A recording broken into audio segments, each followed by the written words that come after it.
नमस्कार, मैं Roshan Singh, naturopath and nice expert. अभी मैं हिम्स हॉस्पिटल चंडीगढ़ में हूँ। आज मेरे साथ डॉक्टर मंजीत है, तो इनसे आज कुछ जानेंगे किडनी पेशेंट के लिए, उनके लिए कुछ टिप्स जानेंगे कि वो घर पे अपना ट्रीटमेंट कैसे कर सकते हैं। जैसे कि विश्वरूप सर हमेशा बताते हैं कि घर पे हेड डाउन टिल की थेरेपी, हॉट वाटर इमर्शन और डाइट अगर सही से फॉलो करते हैं, तो पेशेंट कैसे ठीक होते हैं और बहुत सारे पेशेंट ठीक हो रहे हैं। तो डॉक्टर मंजीत यहाँ पे हज़ारों पेशेंट्स देखते हैं किडनी के। मैं भी यहीं पे पेशेंट्स देखता हूँ, तो डॉक्टर मंजीत से जानते हैं कि एडिशनल चीज़ें आपको क्या गाइड करते हैं जो घर पे आप जल्दी से जल्दी आप ठीक हो सकें। जी डॉक्टर। नमस्कार, मैं डॉक्टर मंजीत हिम्स हॉस्पिटल से।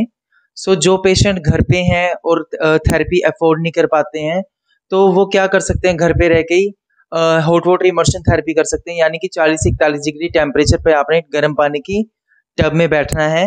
उस दौरान आपने अपनी जो पोजीशन है वो एल शेप में रखनी है, जो अपनी कमर को सीधे रखना है और टांगों को सीधे रख के उसको प्रॉपर हिलाना है। और साथ में आप अपने नाक के आगे एक फैन रख सकते हैं और सर पे गिरे तौलिए का टॉवल रख सकते हैं। और साथ में आप हेड डाउन टिल थेरेपी को रख सकते हैं। और उसमें क्या है, आपने 2 से 3 ईंटों का आपने इस्तेमाल करना है और घर पे ही वो ईज़िली हो सकती है।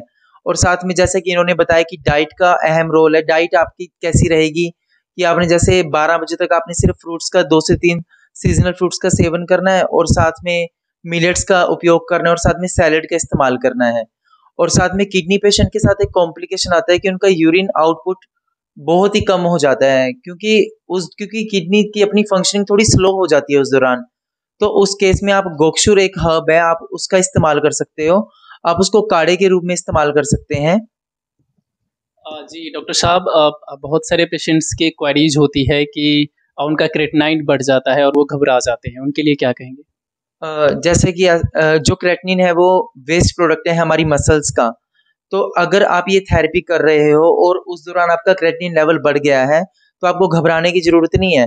बेसिकली जो क्रेटिनिन का जो वैल्यूज़ है, ये लैब टू लैब वैरी करती है और इसे बनाता कौन है? लैब वाले।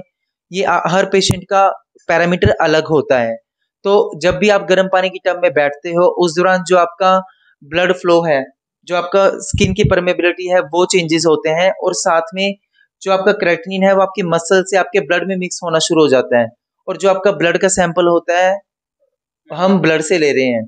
क्रेटिनिन आपके ब्लड में मिक्स है, तो वो बढ़ा हुआ मिलेगा उस दौरान आपको। और जो आयुर्वेद का प्रयोजन है, हमने चीज को एग्रीवेट करके बाहर निकालना है, हमने उसे सुप्रेस नहीं करना है।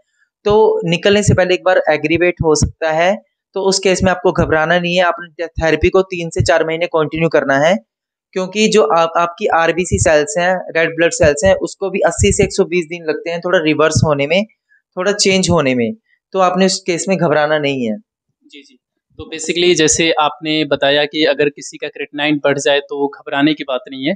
तो उन्हें मतलब किस तरह के सिम्पटम्स दिखे तो वो आस-पास के डॉक्टर से या फिर हमारे से कंसल्ट करें?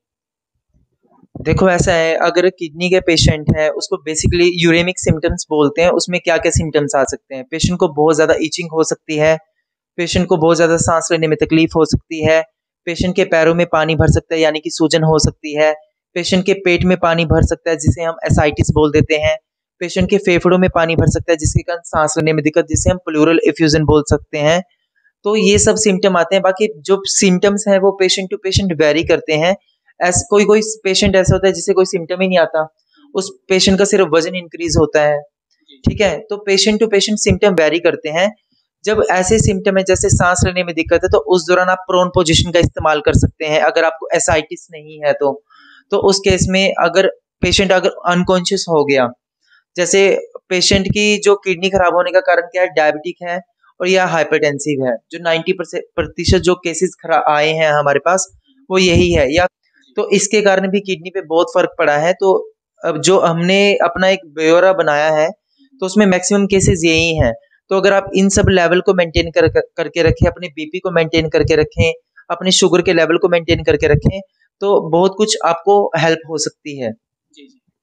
तो अभी आपने जाना डॉक्टर मंजीत से कि किडनी अगर आपकी किडनी खराब है तो घर पे आप कैसे रिकवर हो सकते हैं, घर पे कैसे ठीक हो सकते हैं।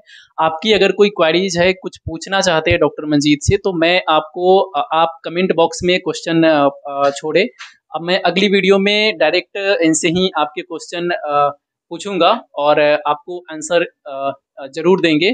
तो आप कमेंट बॉक्स में कमेंट ज़रूर छोड़ें। Thank you so much.